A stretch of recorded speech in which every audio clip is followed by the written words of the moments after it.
do something you're very passionate about. And don't try to chase what is kind of the hot passion of the day. People say you have to have a lot of passion for what you're doing, and it's totally true. And the reason is because it's so hard that if you don't, any rational person would give up. It's really hard, and you have to do it over a sustained period of time. So if you don't love it, if you're not having fun doing it, you don't really love it, you're going to give up. So just go and do it, try, learn from it. You'll fail at some things. That's a learning experience that you need so that you can take that on to the next experience. And don't let people who you may respect and who you believe know what they're talking about, don't let them tell you it can't be done. Because often they will tell you it can't be done, and it's just because they don't have the courage to try it. I think people that look for great ideas to make money, aren't nearly as successful as those who say, okay, what do I really love to do? What am I excited about? What do I know something about? What's kind of interesting and compelling? It's very rewarding when you work on something you think is going to make a big difference. And yeah, it's a little bit harder, but I think the passion that one might bring with it brings so much more energy to that you're more likely to succeed. You have to have an emotional investment in what you're doing. If you don't love what you're doing, failure is pretty much guaranteed. Success is not guaranteed by any means, but failure is much more likely if you don't love what you're doing. If you know exactly what you want to be, you need to spend as much time with people that are actually that already. One of the things that I do is I question a lot of things. And you can do that in a good way and a bad way, but hopefully if you try to get people to motivate why they're doing something and their way of thinking, the worst thing you can end up with is a situation where you get told, well, this is the way it's always been. Mm-hmm. That's the worst ever. That's a non-answer. Instead, ask yourself, given everything we have today, is there a way we can make this better? And so when we're coming up with ideas, we always ask ourselves, what kind of new market is this creating? And then also, what part of my day and what problem is it solving? And so I've gone as far as taking an entire catalog of my day from the moment I open my eyes and writing down every single thing I do. And then asking myself, is there something here?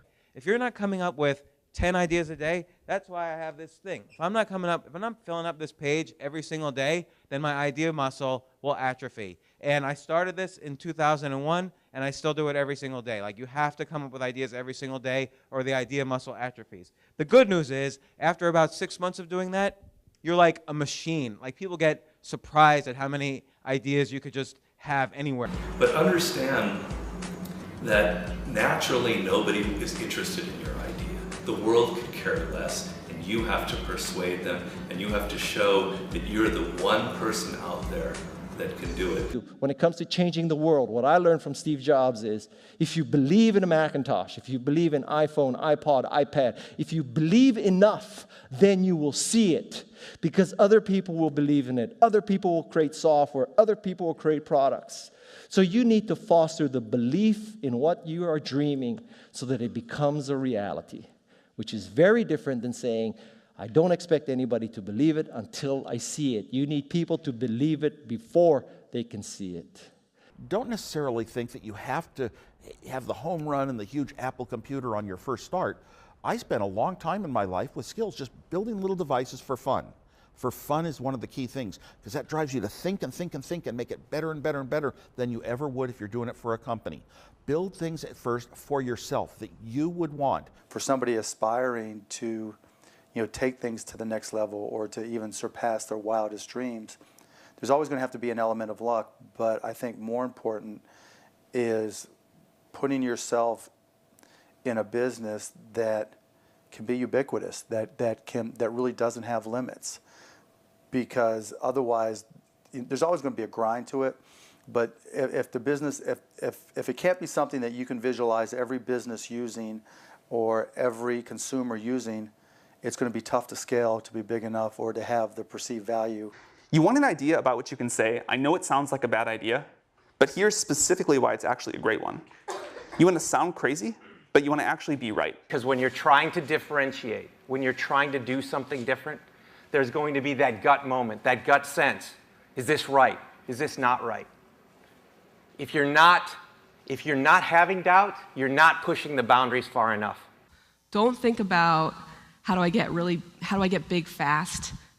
That will happen if you actually build something super meaningful and super important. So don't think about, what is the quickest way to success? Think about what is the best way to building something important that the world really needs. This little idea explains why some organizations and some leaders are able to inspire where others aren't. Let me define the terms really quickly. Every single person, every single organization on the planet knows what they do, 100%. Some know how they do it, whether you call it your differentiating value proposition or your proprietary process or your USP. But very, very few people or organizations know why they do what they do. And by why, I don't mean to make a profit. That's a result. It's always a result. By why, I mean what's your purpose? What's your cause? What's your belief? Why does your organization exist? So when we see a kid with a lemonade stand, it's different than when we see a vending machine selling lemonade, even if it's exactly the same product, because the story around it is what people are paying for. So when I meet small business people, all I ask them is not what's their balance sheet, but what's their story.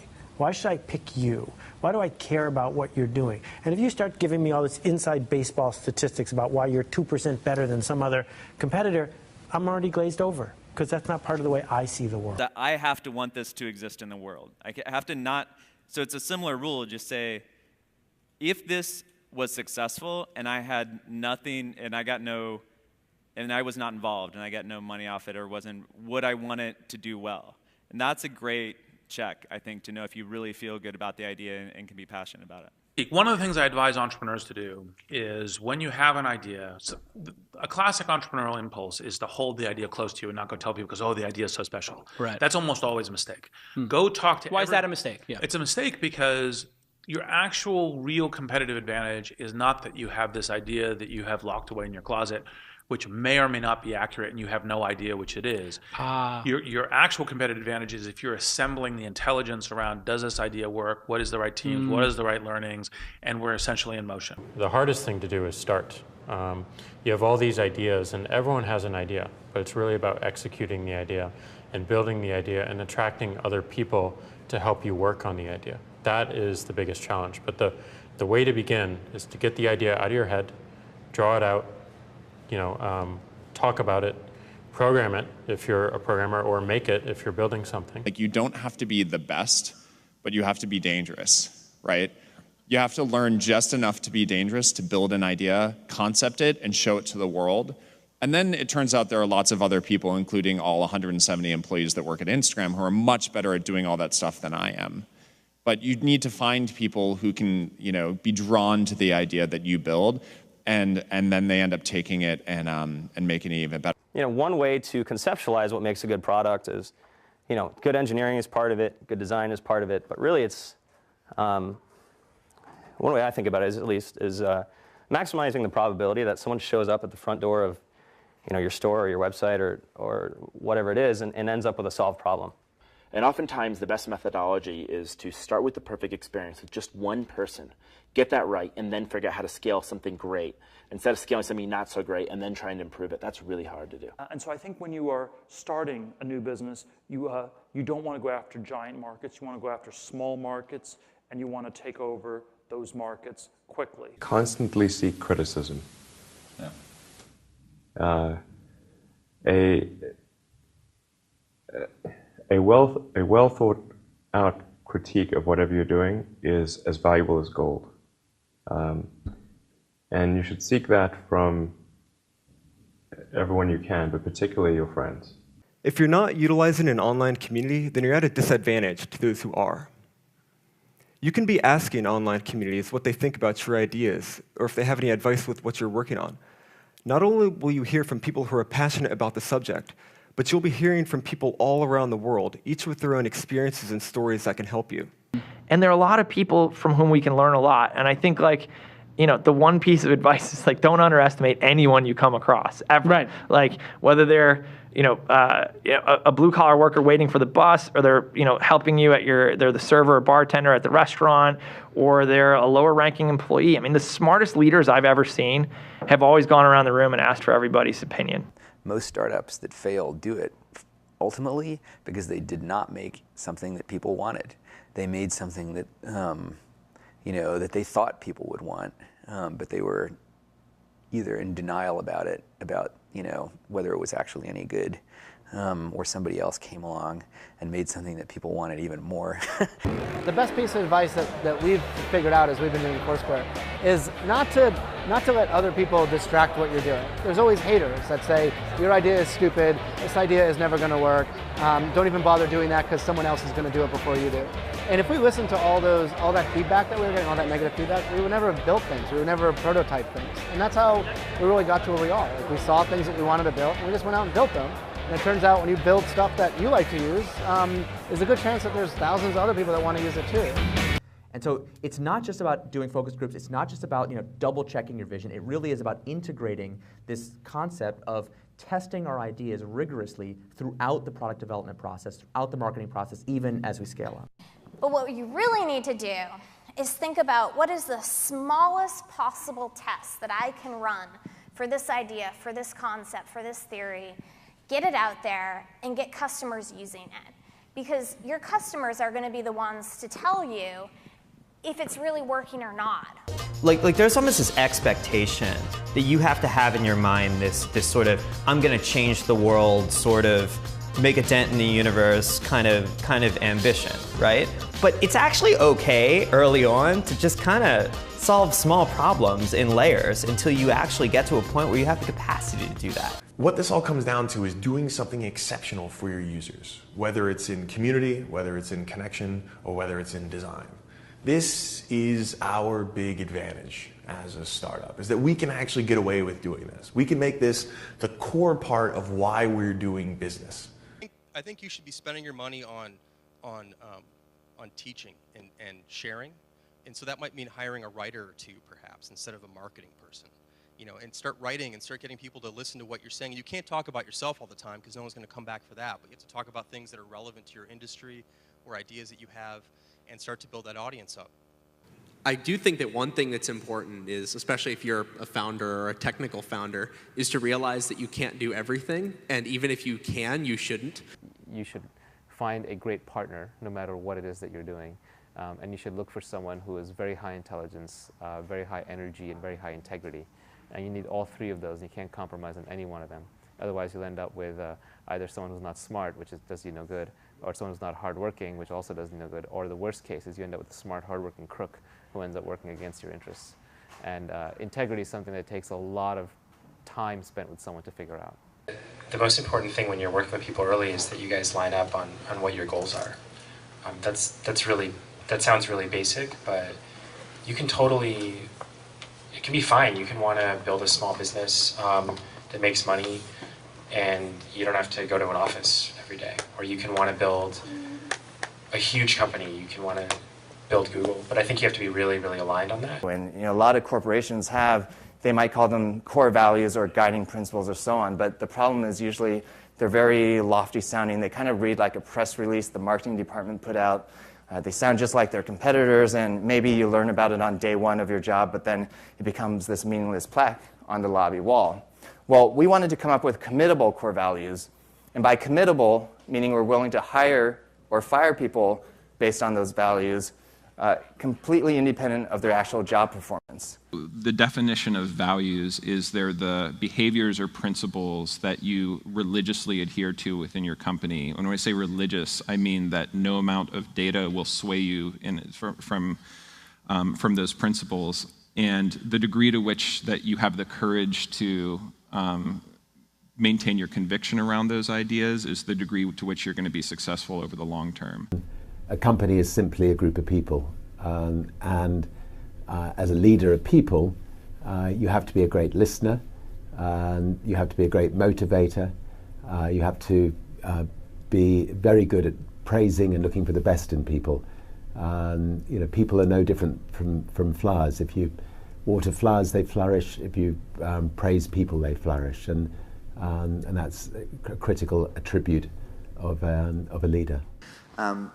So I kind of like half jokingly with a lot of people say that, my job is basically like to be the assistant for the rest of the company. Like my job is to make sure that like you have what you need, that it's and basically you have everything you need to kick ass. Like that's my job. If you don't have that, then let me know because I'm not doing my job. There are a lot of things that are outside of your control. A lot of external circumstances will determine the success of your idea, whether the market timing is right for this new kind of service, or whether people, whether a customer, like the economy is right for your kind of service, right? Whether you meet the right people who will finance your company. Many external circumstances are like outside of your control and but will affect the outcome, and you have to be okay with that. Another quality that I think is important is kind of being flexible-minded or open-minded. I'm not saying you shouldn't have a vision for your idea or your product, but you need to be open to changes. So many things go wrong when you're starting a company, and often I think people ask, what mistakes should you avoid making?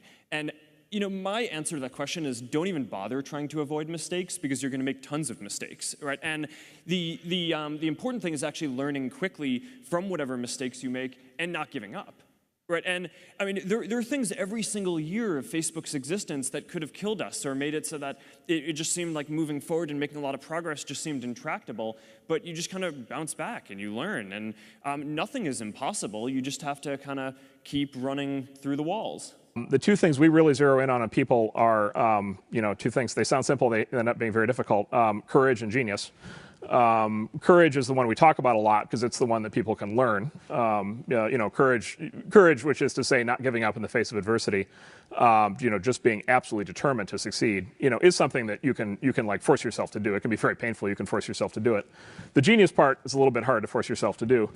Courage without genius might not get you where you need to go, but genius without courage almost certainly won't. And I think the reality is just, not quite so glamorous. There's there's an ugly side to being an entrepreneur. And also just more importantly, what you're actually spending your time on is just a lot of hard work. Sam mentioned this, but you're basically just sitting at your desk, heads down, focused, answering customer support emails, doing sales, figuring out hard engineering problems. So it's really important that you kind of go in with eyes wide open.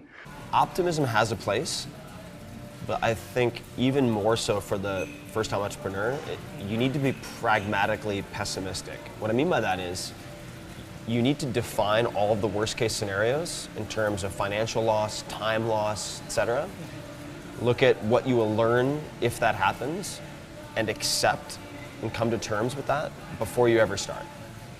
If you don't do that and you go straight into battling the world, trying to conquer the world with rose-colored glasses on, the first time you hit a major hiccup, you're going to become really demoralized and you will quit.